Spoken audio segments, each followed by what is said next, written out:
Chapter 7. The World's Worst Dog. Many people in Boca Raton had dogs, but their dogs were very different from Marley. Most of these dogs were very, very small. Rich women carried them in their handbags and took them into expensive stores and in their fast cars. Marley wanted very much to be friends with these small dogs, but the dogs didn't want to be friends with Marley. The weather in Boca Raton was very good, so lots of restaurants had tables and chairs outside. Customers brought their dogs with them to the restaurants. People ate their food or drank coffee, and their dogs lay quietly on the ground. One Sunday afternoon, we went out for lunch. We parked our car and walked up and down the street. Many other people were out with their dogs too. Marley walked next to me on his leash. We found a restaurant and sat down outside. I put Marley's leash around one of the legs of the strong, heavy table. The waiter came and we asked for some drinks. Then Jenny held up her glass happily. "To a beautiful day with my beautiful family," she said. Suddenly, our table started to move. It moved quickly between the other tables and the other customers. "What's happening?" I thought.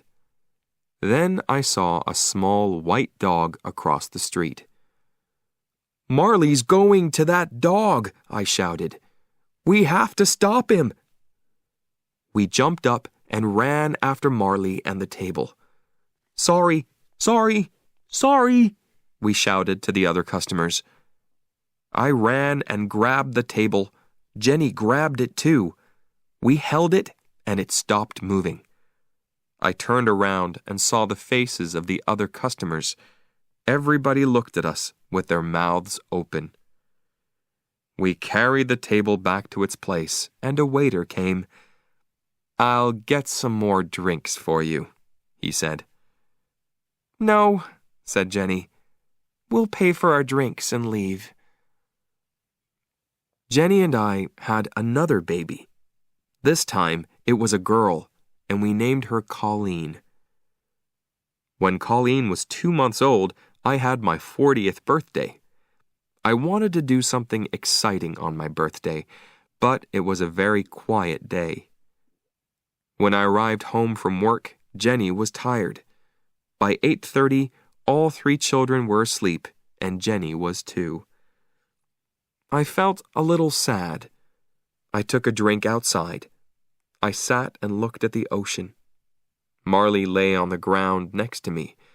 I thought about my life. Then I thought about Marley. He wasn't a puppy now. He was 6 years old. But he loved life, and he was very happy. "Marley," I said, "it's only you and me tonight." I held up my glass. "We're not young, but we're having a good time." Some days later, my friend Jim called me.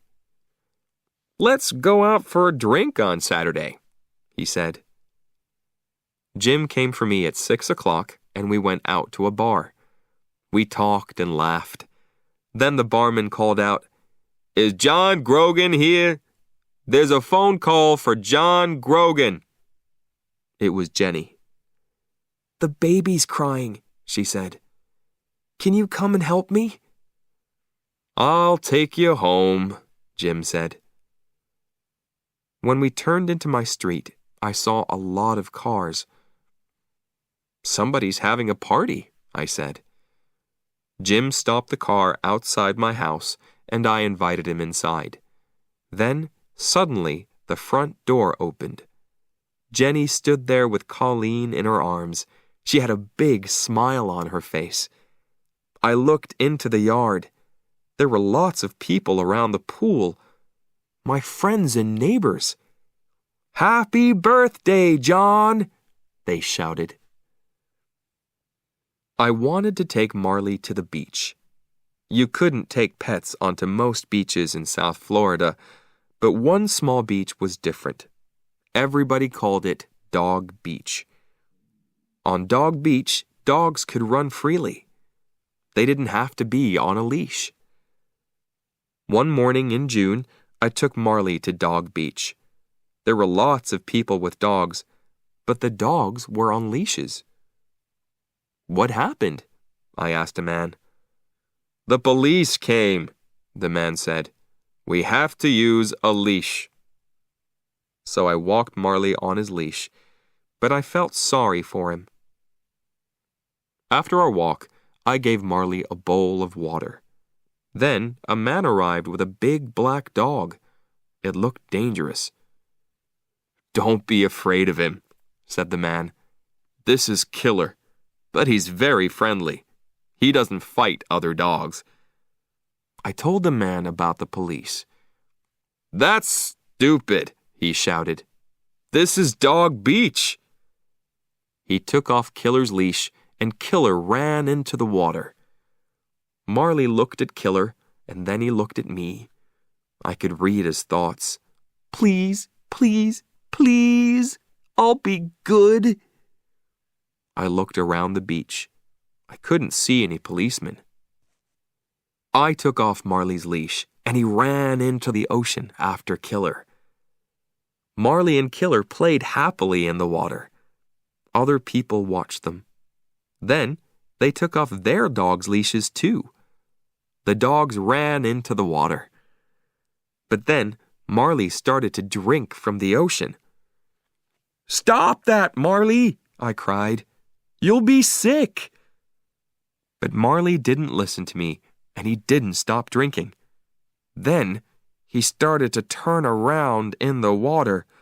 "Oh no," I thought. I ran into the water. But it was too late. Marley pooped everywhere. "Hey!" somebody shouted angrily. "Get your dog!" "Marley, no!" I shouted. I could feel everybody's eyes on me and on Marley. "No, Marley, no! No! No! No!" Marley's poop was everywhere. The other people grabbed their dogs. Marley came out of the dirty water and looked at me happily. But we had to leave. "That wasn't nice," the man with Killer said. "Sorry," I said. I put Marley's leash on him. Other dogs didn't drink water from the ocean. Marley wasn't a bad dog, but sometimes he did stupid things. "What's wrong with you, Marley?" I said on the drive home. "Sometimes you're the worst dog in the world." I never took Marley to the beach again.